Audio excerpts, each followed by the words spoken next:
محمدا عبده ورسوله الذي أرسل إلى الناس كافة بشيرا ونذيرا وداعيا إلى الله بإذنه وسراجا منيرا أما بعد فأعوذ بالله من الشيطان الرجيم بسم الله الرحمن الرحيم ومن يتق الله يجعل له مخرجا ويرزقه من حيث لا يحتسب ومن يتوكل على الله فهو حسبه إن الله بالغ أمره قد جعل الله لكل شيء قدرا وقال رسول الله صلى الله عليه وسلم من بكى من خشية الله حرم الله عليه النار بارك الله لنا ولكم في القرآن العظيم ونفعنا وإياكم بالآيات والذكر الحكيم وقال الله تعالى إن الله وملائكته يصلون على النبي يا أيها الذين آمنوا صلوا عليه وسلموا تسليما صلى الله على سيدنا ومولانا محمد وعلى آله وأصحابه وسلم بلغ العلا بكماله كشف الدجى بجماله حسنت جميع خصاله صلوا عليه وآله لا إله إلا الله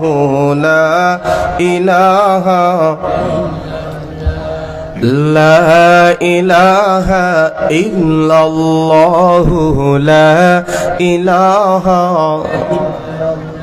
একটু দিল থেকে আমরা মহব্বতের সাথে আল্লাহর শানে কিছু জিকির করি সকলে জবানটা খুলে লা ইলাহা ইল্লাল্লাহু লা ইলাহা ইল্লাল্লাহ সুবহানাল্লাহ আলহামদুলিল্লাহ লা ইলাহা ইল্লাল্লাহ সুবহানাল্লাহ আলহামদুলিল্লাহ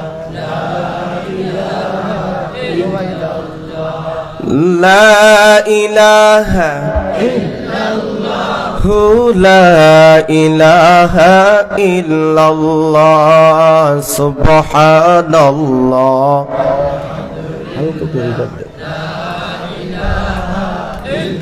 لا ইলাহা ইল্লাল্লাহু মুহাম্মাদুর রাসূলুল্লাহ সাল্লাল্লাহু আলাইহি ওয়াসাল্লাম। আলহামদুলিল্লাহ, আস-সুন্নাহ সোসাইটি করাইয়া কামারচক রাজনগর ভৌরি বাজারের উদ্যোগে দ্বিতীয় বার্ষিক তাফসীরুল কুরআন মাহফিল আজকের মহতী অধিবেশনের শ্রদ্ধাভাজন আমার সম্মানিত সভাপতি সাহেব, মুআজ্জাজ মুকাররম উলামায়ে কেরাম, দিগার হযরত মুরব্বিয়ানে আযম, সমবয়সী আমার প্রাণের যুবক ভাই, মাইকের আওয়াজ যতদূর গিয়ে পুষতেছি, পর্দার আড়ালে শ্রবণরত অত্যন্ত শ্রদ্ধা মা বোন, আলোচনা শুরু করার পূর্বে মহান রাব্বুল আলামিনের দরবারে অফুরন্ত নিয়ামতের শুকর আদায় করি, যিনি আমাকে আপনাকে দয়া করে মায়া করে এই কনকনে শীতের মধ্যে আসার বসার কিছু কথা বলা এবং শোনার তৌফিক দান করেছেন। আমরা সকলে অন্তরে অন্তঃস্থল থেকে কালিমাতুশ শুকর আদায় করি, সকলে বলি আলহামদুলিল্লাহ। যেই পরিমাণ মানুষ আমরা এখানে বসে আছি, দিল থেকে যদি আমরা আল্লাহর শুকরিয়া আদায় করতাম, তাইলে কি ভাই এত অল্প আওয়াজ হইতো না বেশি হইতো? কথা বলেন ভাই, বেশি না কম হইতো? কারণ আমরা অনেকেই দিল থেকে আওয়াজটা দেইনি। মুসলমানদের সব থেকে বড় একটি হাতিয়ার হচ্ছে আল্লাহু আকবার ধ্বনি। কথা কন না? আমরা মুসলমানের সব থেকে বড় একটি ধ্বনি, বড় একটি শক্তি সঞ্চারক এক শব্দ, সেটা হচ্ছে আল্লাহু আকবার। কথা বলেন ঠিক কিনা ভাই? আল্লাহু আকবার ধ্বনি বেঈমান মুশরিকদের সামনে নিলেই তাদের হৃদয় নড়ে বড়ে ছড়ে। কথা বলেন ঠিক কিনা? আজকে আমরা মুসলমান প্রত্যেকটা সেক্টরে, প্রত্যেকটা ক্ষেত্রে আমরা ইমানি জিন্দেগি নি, ইমানি হালত আমরা ভুলে গিয়ে বিজাতীয় কালচারের প্রতি দাবিত হওয়ার কারণে একদিকে ইমান দুর্বল, অপরদিকে আমল দুর্বল। এই সুযোগে শয়তান আমাদের উপরে বিজয়ী নিয়ে বেঈমান মুশরিকরা আমাদের দিকে দৃষ্টি রাখার ক্ষমতা রাখে। কথা কোন ঠিক? ও মুসলমান, এখনো সময় আছে, এখনো সময় আছে। তোমার স্লোগান থাকে যদি নারায়ে তাকবীর আল্লাহু আকবার, তোমার হৃদয়ে থাকে যদি আল্লাহর ভয়, তোমার হৃদয়ে থাকে যদি মালিকের উপর তাওয়াক্কুল, তোমার হৃদয়ে থাকে যদি ঈমান আমল, তাহলে কসম খোদার বলতে পারি বাতিল শক্তি মুসলমানের চেহারার দিকে তাকানোর কোনো দৃষ্টি থাকবে না, থাকবে না। ঠিক কিনা কন? কারণ মুসলমান হলো সিংহের জাতি। মুসলমান পৃথিবীতে কোনো জালিমের সামনে তার সম্মানিত মাথা কপাল নিচু করতে চায় না, চায় না। ঠিক কিনা?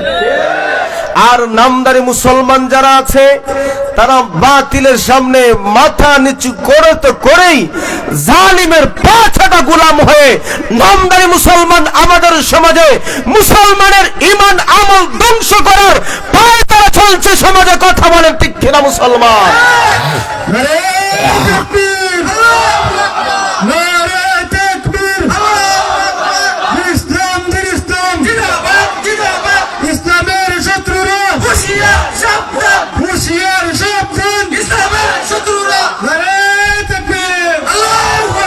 এদেশে আল্লাহু আকবার ধ্বনিতে সূর্য ওঠে, এদেশে আল্লাহু আকবার ধ্বনিতে সূর্য ডুবে, এদেশে মাল্লামাসি কৃষক মজুর সবার টুটে সুনরে লা ইলাহা ইল্লাল্লাহর জিকির উঠে। এই দেশ মুসলমানের দেশ, এই দেশ ওলিয়া উলিয়াদের দেশ। এই দেশে নাস্তিক মুরতাদ সহ ইসকন সন্ত্রাসী বাহিনী আমাদের মুসলমানের ঈমান আমল ধ্বংস করতে চাইবে। রাজা গড়গোবিন্দর উত্তরসূরি হয়ে এই দেশে কার্যক্রম পরিচালিত করতে চাইবে। আমরা শাহজালালের উত্তরসূরি হয়ে নারায়ে তাকবীর আল্লাহু আকবার ধ্বনি দিয়ে বেকারি করতে দেরি করব না। কথা বলেন ঠিক কিনা? তারা জানে না মুসলমানের ইমান শক্তি তারা জানে না। মুসলমানের অস্ত্র কম থাকবে, মুসলমানের সংখ্যায় সৈন্য কম থাকবে, মুসলমানের বাহিনী কম থাকবে, মুসলমানের বিভিন্ন অস্ত্র কম থাকবে, কিন্তু সবচাইতে বড় একটা অস্ত্র মুসলমানের জবানে রয়েছে, সেটা হচ্ছে আল্লাহু আকবার ধ্বনি। কথা কোন ঠিক কিনা? যেই আল্লাহু আকবার ধ্বনি মুয়াজ্জিন আজান দেয়, যেই আল্লাহু আকবার ধ্বনি দিয়ে নামাজ শুরু হয়, যেই আল্লাহু আকবার ধ্বনি দিয়ে ইকামত শুরু হয়, যেই আল্লাহু আকবার ধ্বনি আমাদের প্রত্যেকটা কার্যক্রম শুরু করি। বেঈমান মুশরিকদের তাগুতদেরকে আমরা জানিয়ে দিতে চাই, ঈমান আমল যদি মুসলমানের আবার মজবুত হয়ে যায়, আল্লাহু আকবার ধ্বনি যদি তাদের সাথে থাকে, বাতিল এই দেশ থেকে পালাতে বাধ্য হবে। কথা বলেন ঠিক? এদেশে আল্লাহু আকবারের সুরে সূর্য ওঠে, এদেশে আল্লাহু আকবারের সুরে সূর্য ডুবে, এদেশে আল্লাহু আকবারের সুরে সূর্য ওঠে, এদেশে আল্লাহু আকবারের সুরে সূর্য ডুবে, এদেশে মোল্লা মাঝি কৃষক মজুর সবার ঠোঁটে শুনো রে লা ইলাহা ইল্লাল্লাহর জিকির ওঠে, এদেশে আল্লাহু আকবারের সুরে সূর্য ওঠে, এদেশে আল্লাহু আকবারের সুরে সূর্য ডুবে, এদেশে আল্লাহু আকবারের সুরে সূর্য ওঠে, এদেশে আল্লাহু আকবারের সুরে সূর্য ডুবে। কথা বলেন ঠিক কিনা? এই দেশ ইসলামী দেশ, এই দেশ সকলের অধিকার আছে, কিন্তু আমরা চাই না এই দেশে একটা বিশৃঙ্খলা শুরু হোক, আমরা চাই না এই দেশ অশান্তি শুরু হোক, আমরা চাই শান্তির একটা সমাজ, শান্তির একটা পরিবার, শান্তির একটা রাষ্ট্র। কথা বলেন ঠিক কিনা? আমাদেরকে সজাগ দৃষ্টি রাখতে হবে। আমার শান্তি পরিবেশ, আমার শান্ত ঘর, আমার শান্তিময় সমাজ, আমার শান্তিময় দেশকে কেহ যদি বিশৃঙ্খলা সৃষ্টি করতে চায়, আমরা ধৈর্যের সাথে মোকাবেলা করব। তবে একটা কথা আমাদের মাথায় রাখতে হবে, ঈমান আমল মজবুত করে আমাদের জীবন পরিচালনা যদি করতে পারি, আল্লাহর মদদ আমাদের সাথে আছে। কথা বলেন ঠিক কিনা ভাই? আমরা মুসলমান দুইটা বিষয় বড় আমরা হীনমান্যতা ভুগি, যার কারণে আমার ব্যক্তিগত জীবন থেকে নিয়ে পারিবারিক সামাজিক জীবন প্রত্যেকটা ক্ষেত্রেই আমরা পরাজিত হচ্ছি। সেই দুইটা বিষয় কি? আমাদের মুখে যতটা না ঈমানের কথা বলি, অন্তরে কিন্তু আল্লাহর ভয় ততটা নাই। কথা বলেন? 2 নম্বর হলো মুসলমানের তাকওয়া নাই তো নাই, আবার আল্লাহর উপর যতটুকু ভরসা রাখার দরকার ছিল আমরা মুসলমান আল্লাহর উপর ভরসা কিন্তু ততটা করি না। কথা বলেন ঠিক কিনা? এই দুইটা জিনিস আমাদের অভাব, একটা হলো তাকওয়া আর একটা হলো তাওয়াক্কুল। মুসলমান আমরা নিজেকে নিজে দাবি করি ঠিকই, কিন্তু এই তাকওয়া এবং তাওয়াক্কুল আমাদের ভিতরে। আজকে কিছুক্ষণ পূর্বে আমরা জানাজার নামাজ আপনারা পড়েছেন, শরীক হয়েছেন, জানাজা এই মাঠে উপস্থিত ছিল। এই জিন্দেগির শেষ পর্যায়ে কার কখন মরণ চলে আসে আমরা কেউ কি জানি? কথা বলেন? কেউ জানি না। ওনার ভিতরে তো কত আশা ছিল যে আজকের মাহফিল উনি থাকবেন। উনি কি জানতেন যে আজকে এই মাহফিলের মাঠে ওনার জানাজার নামাজ হবে? কথা বলেন? আপনারা আমি কি জানতাম যে আজকে এই মাঠে একটা জানাজার নামাজ পড়তে হবে? কেউ জানি না। কিন্তু আল্লাহ বোঝাতে চায়, এত আনন্দ এত মুহূর্তের মধ্যেও একজন আমাদেরকে বিদায় দিয়ে বুঝাতে চায় এই দুনিয়া কিছুই। কথা বলেন না? এই দুনিয়া কিছুই না। ঈমান এবং আমল যদি থাকে তাইলে এই দুনিয়াও শান্তি, আখিরাতের জিন্দেগিও শান্তি। কথা বলেন ঠিক কিনা ভাই? এই জন্য আমাকে আপনাকে এই দুনিয়ায় অনেক কিছু দেখাবে, কিন্তু এই দেখার ফাঁকে আল্লাহর ভয় এবং তাওয়াক্কুল থাকার দরকার আছে না নাই? আমি আপনাদের সামনে পবিত্র কালামুল্লাহ শরীফের সূরা তালাকের কয়েকখানা আয়াতের অংশ বিশেষ তেলাওয়াত করেছি। এই বিষয়ে কিছু আলোকপাত করার চেষ্টা করব। বিষয়টি হচ্ছে আল্লাহর ভয় এবং আল্লাহর উপর পূর্ণ আস্থা ভরসা। একজন মানুষ যখন আল্লাহকে ভয় করবে, একটা মানুষের ভিতরে যখন তাওয়াক্কুল ভরপুর থাকবে, তার ফলাফল কি হবে ইনশাআল্লাহ আমরা আলোচনা করব। আল্লাহর উপর ভয় আমাদেরকে থাকতেই হবে। কেন? আমাদেরকে বুঝতে হবে ভয় জিনিসটা কি।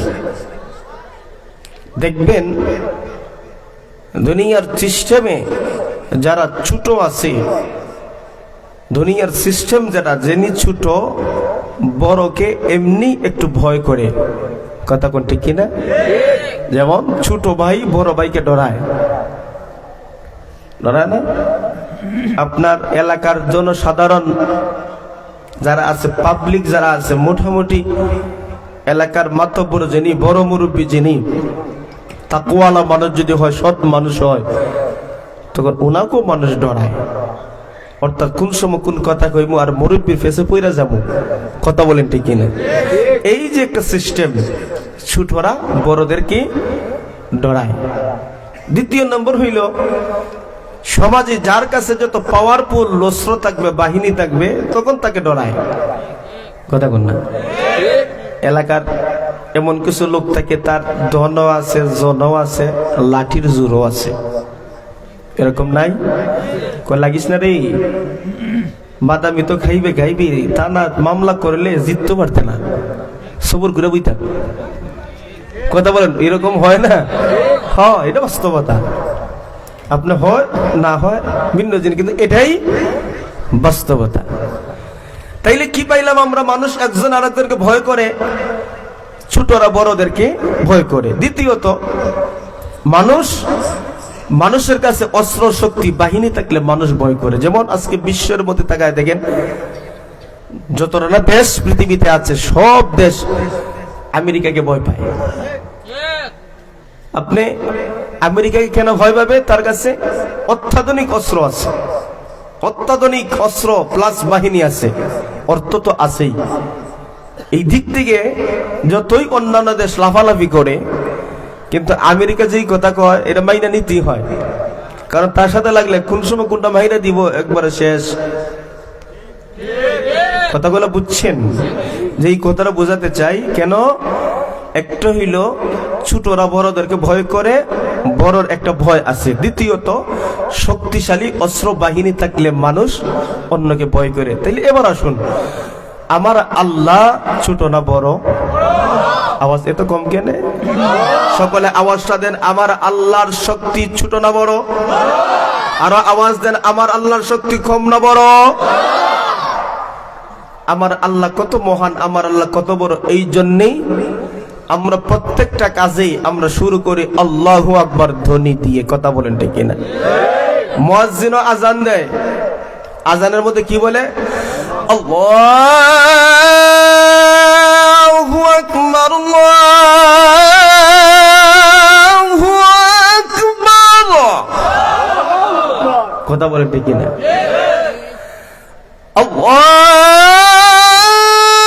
আল্লাহু আকবার, আল্লাহু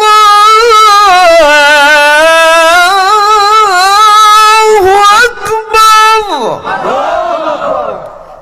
মুয়াজ্জিন কি বলছে? আল্লাহ সবচেয়ে বড়। কথা কন না? আল্লাহ সবচেয়ে তাকবীর যখন শুরু করে আল্লাহু আকবার, আল্লাহু আকবার। কথা বলেন ঠিক কিনা? আপনি আমি যখন নামাজ পড়ি, তাহলে কিটা শুরু করি? আর কিছু বলি? আল্লাহু আকবার বলে নামাজ শুরু করি। এর দ্বারা বোঝা গেল আমার আল্লাহর ছোট। কথা বলেন, আমার আল্লাহ বড়। 2 নম্বর হইল যে শক্তির দিক দিয়ে আমার আল্লাহ শক্তি কম না বেশি? আরো জোরে বলেন। বাহিনী কম আছে না বেশি আছে? আমার আল্লাহ এত, কাউকে যদি আল্লাহ ধ্বংস করতে চায় তাইলে বেশি বড় বাহিনী আমার আল্লাহ লাগে না, ল্যাংরা মশা দিয়েও আল্লাহ ধ্বংস করতে পারে। কথা বলেন ঠিক না? আল্লাহর বাহিনী কতটুকু জানেন? এক সূরার মধ্যে আল্লাহ তাআলা বর্ণনা করছেন, আলাম তারা কাইফা ফাআলা রাব্বুকা বিআসহাবিল ফিল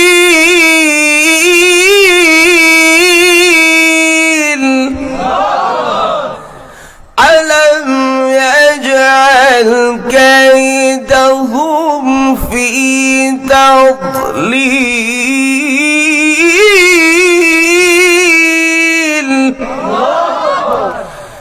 وأرسل عليهم طيرا أبابيل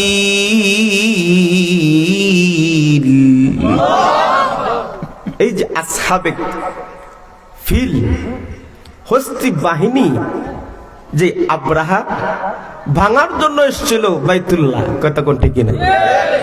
সে কি ভাঙতে পারছে? তার বাহিনী কম ছিল, শক্তি কম ছিল, পাওয়ার কম ছিল, ভাঙতে পারে নাই। কেন পারে নাই? আল্লাহ তাআলা শুধুমাত্র ছোট ছোট ক্ষুদ্র থেকে ক্ষুদ্র বাহিনী আল্লাহ পাঠাইছেন, আবাবিল পাঠাইছেন। এই ক্ষুদ্র ক্ষুদ্র বাহিনী পাঠাইয়া এই হস্তি বাহিনীকে আল্লাহ পরাজিত করেছেন, কথা কোন ঠিক কিনা? এই আব্রাহা বাহিনীকে পরাজিত করে আমার আল্লাহ তামাম দুনিয়ার মানুষদেরকে শিক্ষা দিয়েছেন, হে দুনিয়ার মানুষ, তোমরা ছোটরা বড়দেরকে ভয় করো, আমি আল্লাহ সব থেকে বড়, কথা বলেন ঠিক কিনা? এই নম্বর তোমরা দুনিয়াতে দেখি যাদের কাছে অস্ত্র আছে, বাহিনী আছে, তাদেরকে তোমরা ভয় করো, তাইলে বুঝো আব্রাহা হস্তি বাহিনী নিয়ে আমার বাইতুল্লাহ ধ্বংস করার জন্য এসেছিল। আমি শুধুমাত্র ক্ষুদ্র থেকে ক্ষুদ্র বাহিনী আবাবিল পাঠাইয়া তাদেরকে পরাজিত করেছি। তাইলে বোঝা গেল বড় এবং অস্ত্র বাহিনী দেখে তোমরা যদি ভয় করতে পারো, তাহলে মূলে ভয় করতে হবে আমরা কাকে? কথা বলেন। যদি আমরা আল্লাহকে ভয় করার মতন ভয় করতে পারি, তাওয়াক্কুলের মতন তাওয়াক্কুল করতে পারি, কোন জালিমের সামনে মুসলমান মাথা নত করা লাগবে না, লাগবে না, লাগবে না, ঠিক কিনা জোরে কও? এইজন্য আমার আয়াতে আল্লাহ নিজেই বলেন, ওয়ামাইয়াত্তাকিল্লাহা ইয়াজআল লাহু মাখরাজা।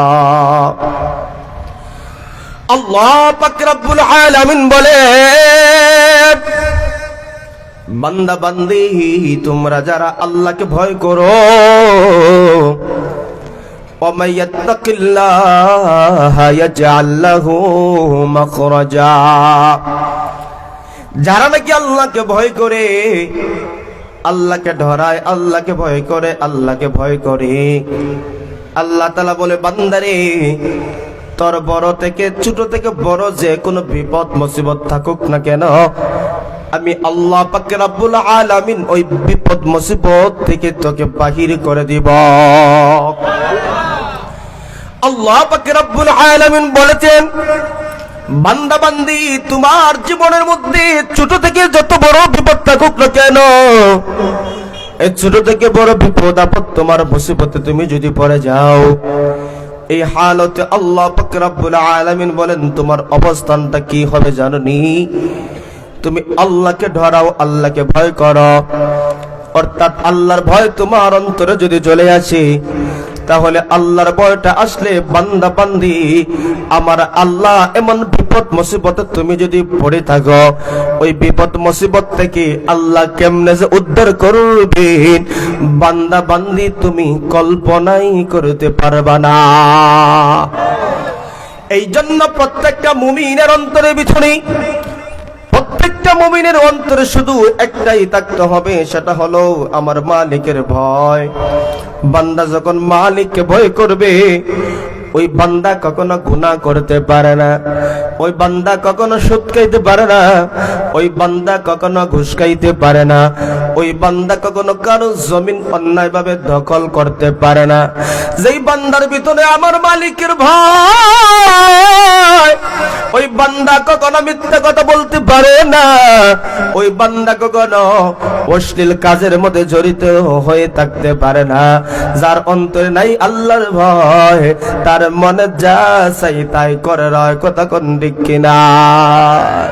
এই জন্য আল্লাহ বলে বান্দারে তুই আমি আল্লাহকে বেশি বেশি করে ভয় কর, আমি আল্লাহকে বেশি বেশি করে ভয় করব।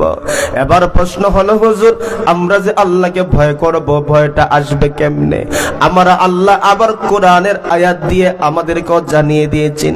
আল্লাহ পাক রব্বুল আলামিন ঈমানদার বান্দা বান্দীদেরকে জানিয়ে দিয়েছেন, ইয়া আইয়ুহাল্লাযীনা আমানু তাকুল্লাহ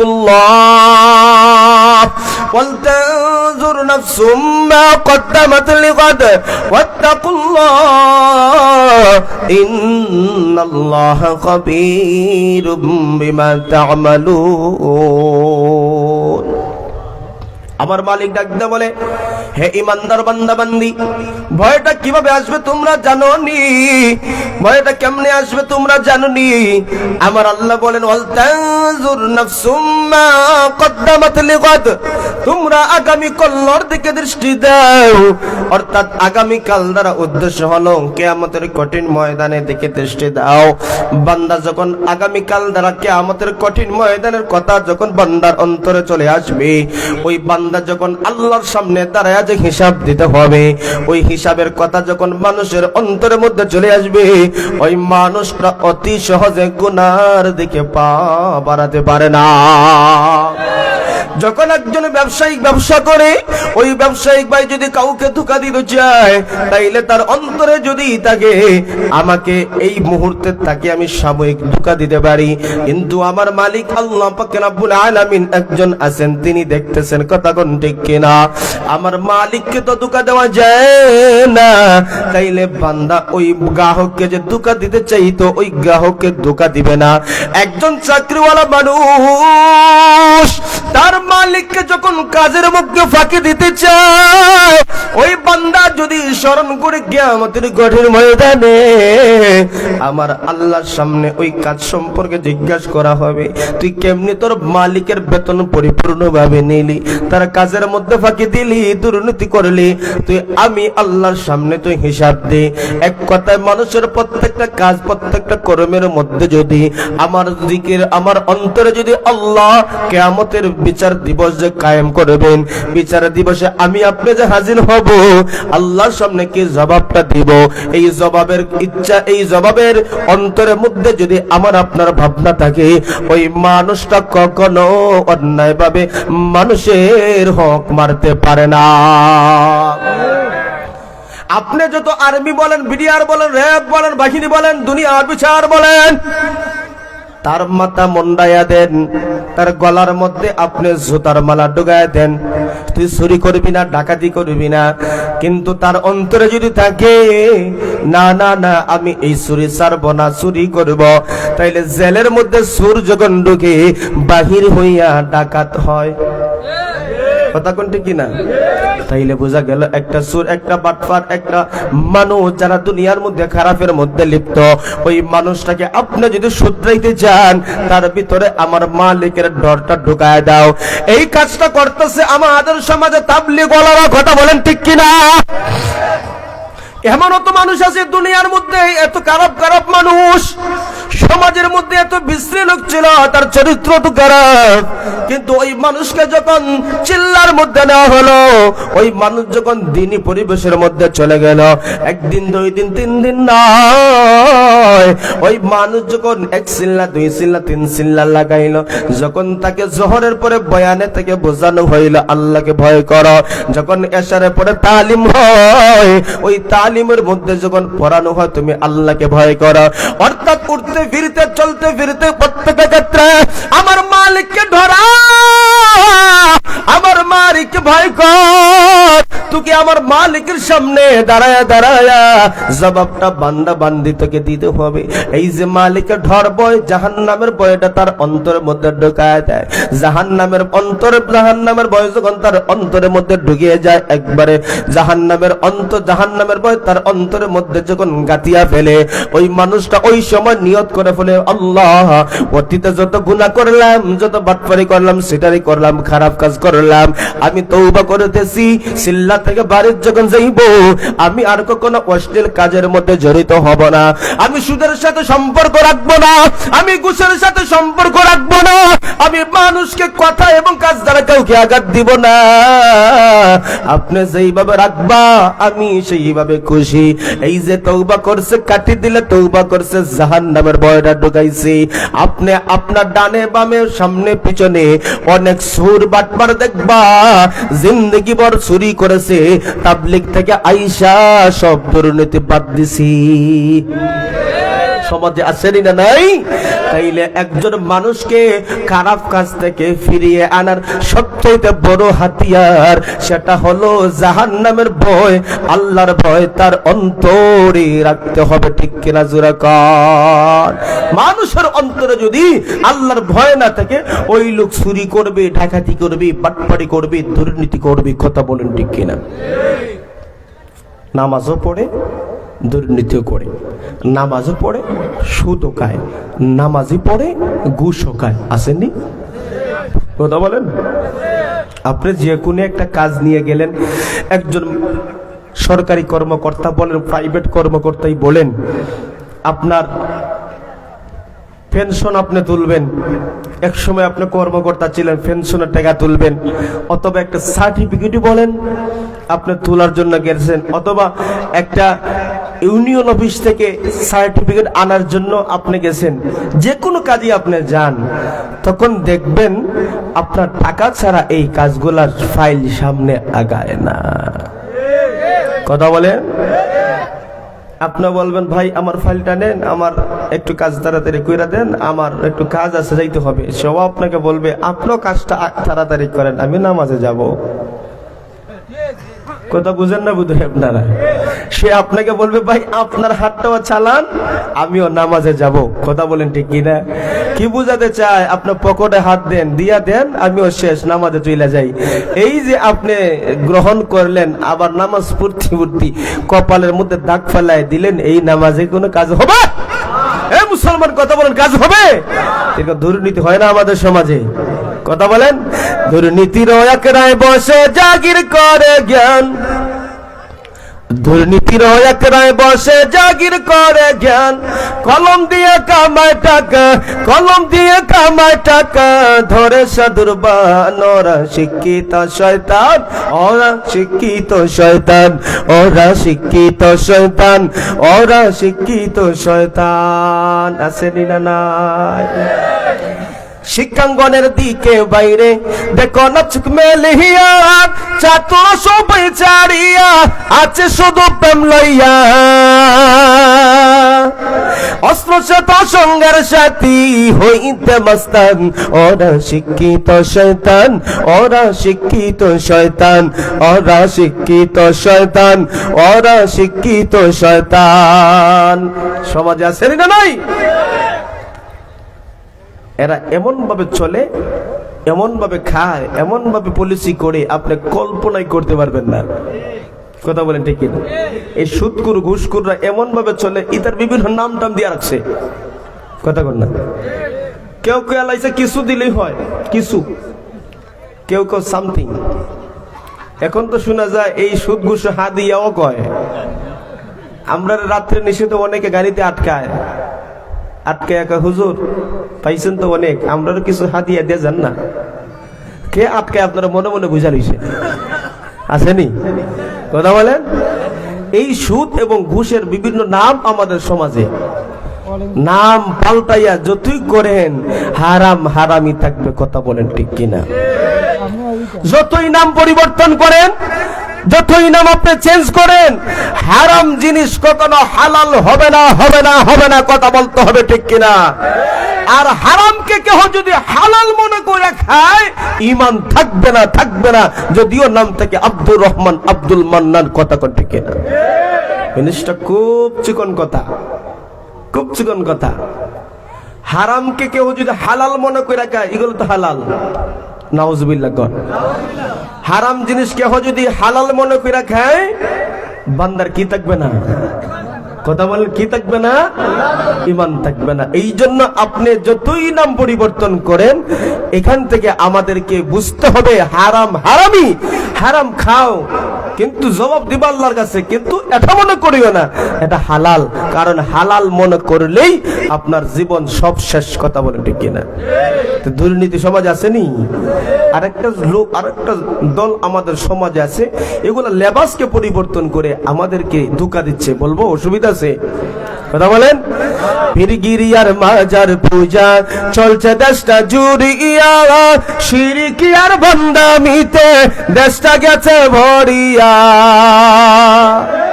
পীরগিরিয়ার মাজার পূজায় চলছে দেশটা জুড়িয়া, শিরকি আর ভণ্ডামিতে দেশটা গেছে ভরিয়া। গাজার কায়া টান মারিয়া, গাজার শানে টান মারিয়া, দেখাই খাজার শান। ওরা শিক্ষিত শয়তান, ওরা শিক্ষিত শয়তান। সমাজ হুজুর কোন কি? এরা যে দরবেশ, এরা কিছু লাগে না, এরা দরবেশ, এরা কিছু লাগে না, এরা দরবেশ। আসলে দরবেশ না, এরা দরছে বেশ। কথা কোন ঠিক কিনা? এরা দরছে বেশ।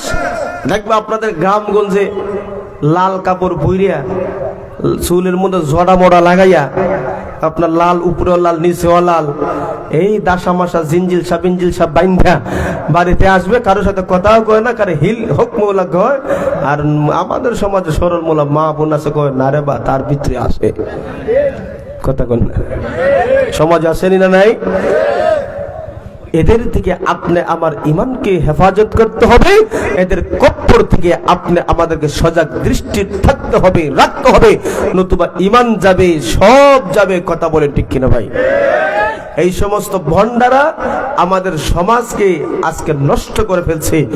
আমরা কিন্তু ওলি আউলিয়া, প্রকৃতপক্ষে ওলি আউলিয়া যারা আছেন, ওলিয়াউলাদেরকে সম্মান করি, শ্রদ্ধা করি, তাদের আদর্শ গ্রহণ করতে আমরা চাই। কিন্তু এই ওলিয়াউলিয়াদের ভণ্ড সেজে আমাদের সমাজে সরল মনা মা বোন ভাইদেরকে ঈমান হারা করছে একটা মহল। কথা বলেন ঠিক কিনা ভাই? লাল কাপড় পরা এরা মুসলমানদের পুরুষদের জন্য হারাম। এই বাবার দরবারে যারাই আছে সব লাল। কথা কন না? লোক সমাজে শুনছি, কথাটা সত্য না মিছা এটা কইতারি না।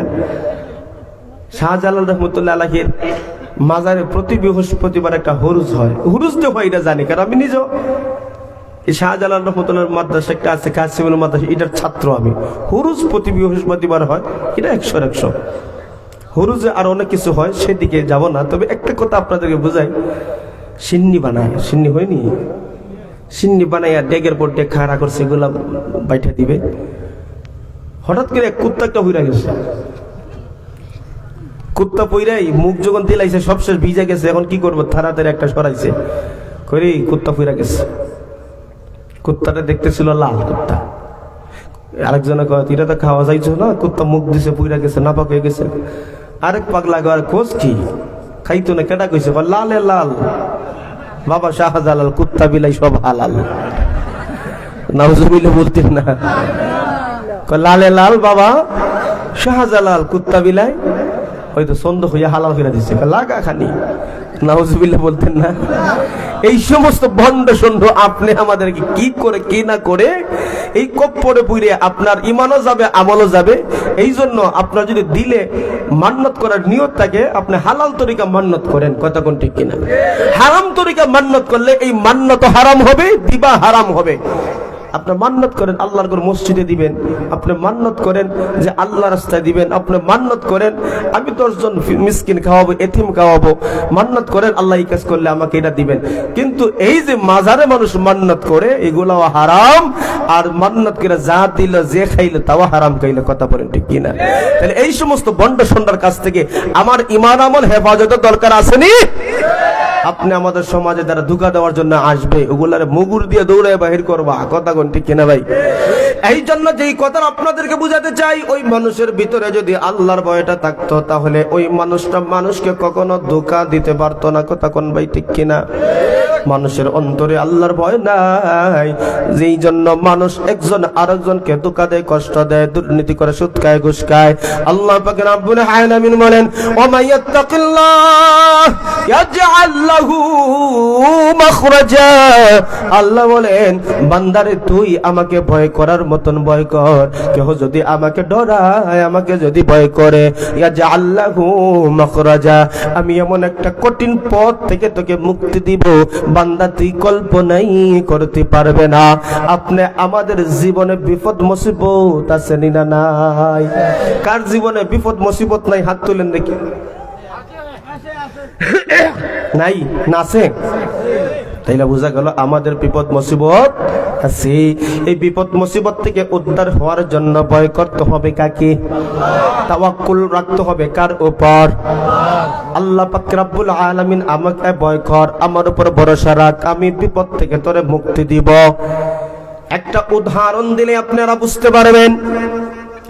নবীজির একজন সাহাবী হযরত যায়েদ ইবনে হারিসা রাদিয়াল্লাহু তাআলা আনহু ব্যবসার উদ্দেশ্যে নবীর সাহাবী গেছেন সিরিয়ায়। আল্লাহর কি রহম, আল্লাহর কি মেহেরবান, সিরিয়ার মধ্যে কত বছর ধরে যুদ্ধ বিগ্রহ ছিল। গত 2 দিন আগে সিরিয়ার মুসলমানরা স্বাধীন, সুবহানাল্লাহ বলে। মক্কার জিন্দেগিতে, মদিনার জিন্দেগিতে সবচেয়ে ভালো একটা পজিশন দেশ, এর নাম হলো সিরিয়া। ওই সিরিয়ার মধ্যে ব্যবসার জন্য তারা যাইতো, ওইখানে ব্যবসার জন্য সবচেয়ে উপযোগী জায়গা। নবীজির একজন সাহাবী যায়েদ ইবনে হারিসা রাদিয়াল্লাহু তাআলা আনহু, উনিও ব্যবসার জন্য সিরিয়ায় গেলেন। ব্যবসা শেষ করার পরে উনি যখন মদিনায় ফিরে আসবেন, ফিরে আসার পথে একটা বাহক উনি ভাড়া নিতে চাইলেন। আমরা যখন ব্যবসার জন্য কেউ চিটাগাং যায়, কেউ ঢাকা যায়, কেউ সিলেটে যায়, মালগুলা খরিদ করার পরে অনেক সময় মালবাহী গাড়ি ভাড়া নেয় কি নেয় না? সেই সময় তো গাড়ি ঘোড়া ছিল না, সেই সময় ছিল উট এবং গাধার চলাচল। নবীজির একজন সাহাবী উনি চিন্তা করলেন, একটা গাধা আমি ভাড়া নিব, ওই গাধাতে আরোহণ করে আমি মদিনায় চলে আসব। ওই মুহূর্তে একজন গাধার মালিকের সাথে কথাবার্তা বললেন। গাধার মালিক ডাকদা বলল, নিতে পারবা? এত টাকা আমাকে দিতে হবে। উনি বললেন, টাকা দিব, সমস্যা নাই, আমাকে আমার গন্তব্যস্থানে পৌঁছায় দিবা। যখন গাধা ভাড়া নিলেন, তারা উনি যখন রওনা হয়ে গেলেন। আমার বন্ধুগণ, আপনি যদি সিলেট যাইতে চান তাহলে ফেন্সিগঞ্জ হয়েও সিলেট যাওয়া যায়, আবার মৌলভীবাজার শহর হয়েও সিলেট যাওয়া যায়। কথা কোন ঠিক কিনা ভাই? তবে আপনাদের জন্য যদি সিলেট যেতে হয় তাহলে ফেন্সিগঞ্জ হয়ে গেলে অতটা সহজ। কথা বলেন? কারণ রাস্তা এই দিকে শর্ট হবে, কিলো কম হবে। ঠিক তদ্রুপভাবে লক্ষ্য করে দেখেন, নবীজির সাহাবী যায়েদ রাদিয়াল্লাহু তাআলা আনহু বললেন, চলো, আমি তো রাস্তা জানি যেটা সহজ, ওই দিকে যাব।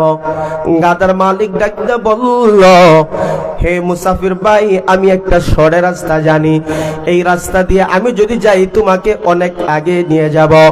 নবীজির সাহাবী বললেন, আমি অপরিচিত মানুষ, ওই রাস্তা চিনি না, ডাকাত থাকতে পারে, অনেক কিছু থাকতে পারে, নিরাপদ নয়, এই জন্য আমি মেইন রাস্তায় দিয়ে যাব।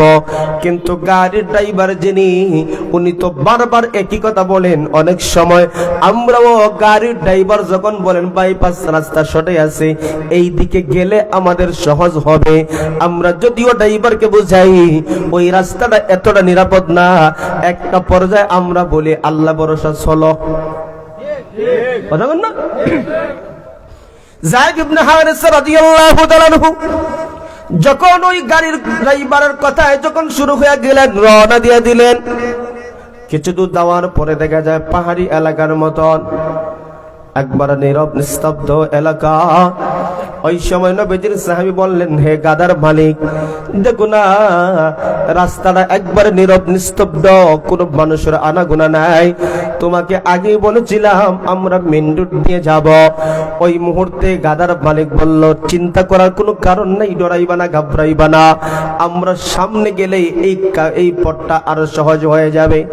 আরেকটু সামনে যখন গেলেন, সামনে যেতে না যেতেই হঠাৎ করে দেখা যায় রাস্তাটা একবার বন্ধ, আর কোনো পথ নাই, সামনেও নাই, ডানে বামে কোথাও কোনো পথ নাই। ওই অবস্থায় গাদার মালিককে নবীজির সাহাবী যায়েদ ইবনে হারিসা বলেন, ভাই আগে বলেছিলাম আমরা মেইন রোড দিয়ে যাব, কিন্তু এই রাস্তা দিয়ে আপনার কথায় আসার কারণে এই যে একটা বিপদে পড়লাম, এই বিপদকে আমাদেরকে উদ্ধার করবে। ড্রাইভার এবার ডাকতে বললেন, নামেন আপনি গাড়ি থেকে, গাদা থেকে আপনি নামেন। দেখে কি করা যায়। যখন গাদা থেকে নামলেন, নামতে না নামতেই হঠাৎ করে গাদার যে ড্রাইভার ছিল, ওই ড্রাইভার লম্বা একটা তলোয়ার তার গাদার তাবু থেকে বাহির কইরা, গদ্দি থেকে বাহির করে সামনে দাঁড়াইছে। বিপদ পড়ছে নি, কথা বলেন।